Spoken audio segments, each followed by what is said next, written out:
Hi, friends. This is the weekend review, the weekly news for April 1st, 2020. I hope that, given all the circumstances, that your week is going well.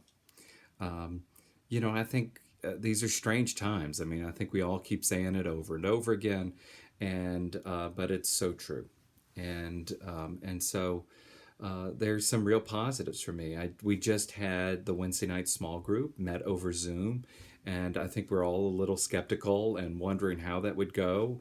It's almost a little awkward, but it actually there were uh, six of us, I suppose. Yeah, six of us on that, and it was really wonderful to share what's going on with us, and then kind of anytime there's a crisis in New Orleans, we end up talking a little bit about Katrina and sharing those stories, and so that was really wonderful and great.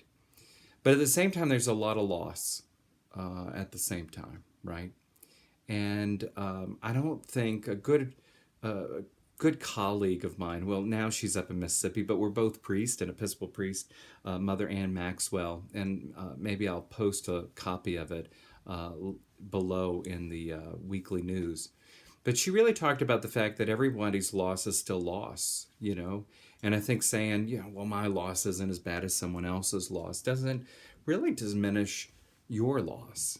And so I think that that's really true. But I think, especially for those of us who plan to gather tomorrow to remember uh, Noel.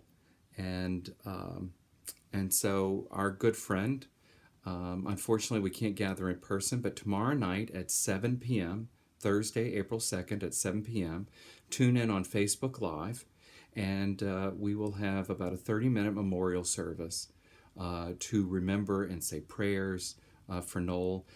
Wendy Garrigou Jenkins, who many of you who were here before and after Katrina remember was the youth minister, and she worked very closely with Noel, and she will share a eulogy with us and some of her memories of Noel. And so I hope tomorrow that you can tune in at 7 p.m. And then afterwards, around 7:30, and I'll send this out on email, we'll have a Zoom call in which we'll gather, and people can share stories about Noel. And so I'm really looking forward to that tomorrow, because he, I also, as much as I'm going to miss him, I also look forward to his funeral whenever we can gather again, because he deserves a state funeral, right?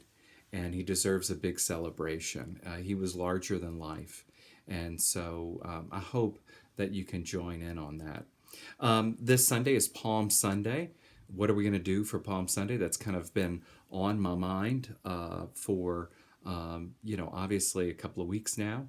And so we're going to have our service online, as we have for the last couple of weeks, and on Facebook Live. I'm going to try to also get us up on YouTube Live as well. We're going to see how that goes.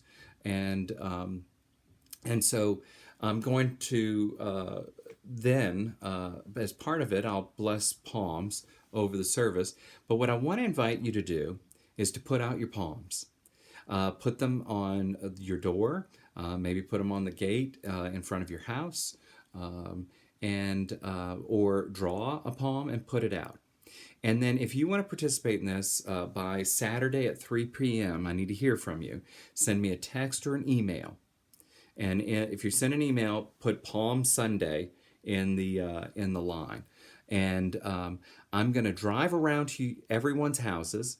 I'm going to keep a social distance. But those palms that you have hung on your door or on the gate of your place, I'm going to pass by and I'm going to bless each of those. So I'm going to spend, probably, I'm hoping, all day Sunday driving around our city to bless your palms, because and put those out as visible symbols to our neighbors. And so that's Palm Sunday, what we'll be doing there. But also during the service on Palm Sunday, Natalie True, who is substituted for Steve and Jessica, who plays both piano and violin, is going to join us and share some music with us.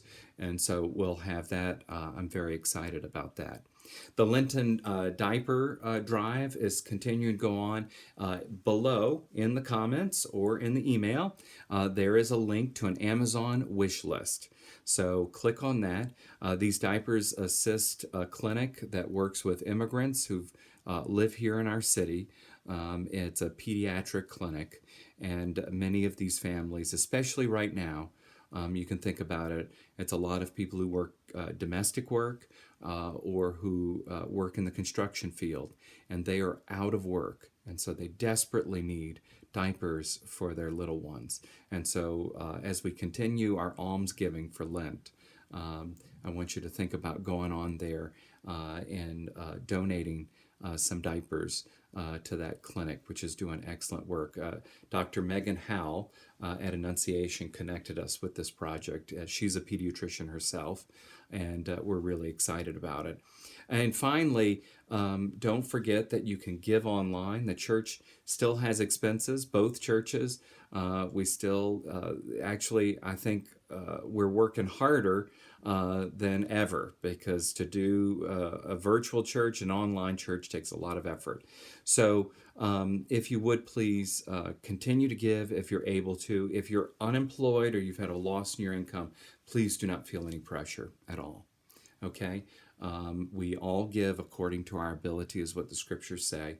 And so, but if you can give, if your income is still there, I ask that you go to annunciationepiscopal.com/donation, and you can donate to either Annunciation or Mount Olivet, either church. You can order that, mail it, you can donate online, or you can mail in your donations to either church. We have secure ways of receiving those mailed in donations.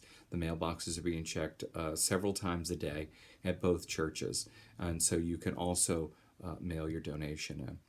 My friends, I hope to see many of you tomorrow night for Noel's online memorial service, and I also look forward to seeing you and hearing from you for Palm Sunday. God bless, and may you have a great week. Amen.